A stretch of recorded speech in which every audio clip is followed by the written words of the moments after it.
Hello. Tonight's business of bedtime reading comes from Scott Berkun's now iconic The Year Without Pants, a book about WordPress.com and the future of work. Even Tim Ferriss says, if you want to learn about entrepreneurship, management and life in general, then this is the book to read. So I shall. And this is taken from the chapter called How to Start a Fire. There's an old joke about how IBM, the leading software company in the 1970s, tried to measure productivity amongst its workers. Executives wanted a way to measure how complex projects were, and after consideration, they decided to track lines of programming code. The theory was that longer programs were better or harder to make than shorter ones, which implied that better programmers wrote more lines of code. From an assembly line perspective, this was a decent theory. A person who can make 20 bricks in an hour is better than one who makes only 5. The mistake was assuming that programming, and most other creative work, is a volume task, which it isn't.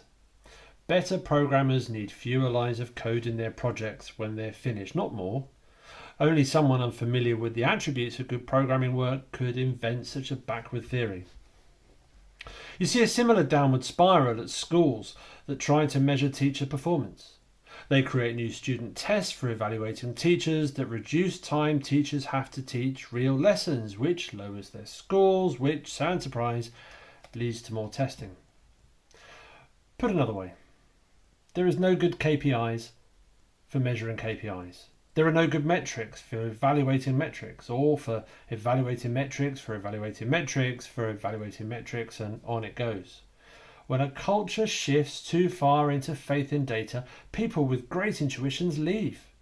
They find enjoyment where their judgment is valued, rather than remain as an annoyance in some powerful equation maker's report. Making great things requires both intuition and logic, not a dominance of one over the other. Beauty, inspiration and pleasure are qualities that corporates hope customers find in their products, yet none are easily measured. If you want to explain the difference between Apple, BMW and IKEA and Microsoft, Fiat and Walmart, KPIs alone will not help you. Good night.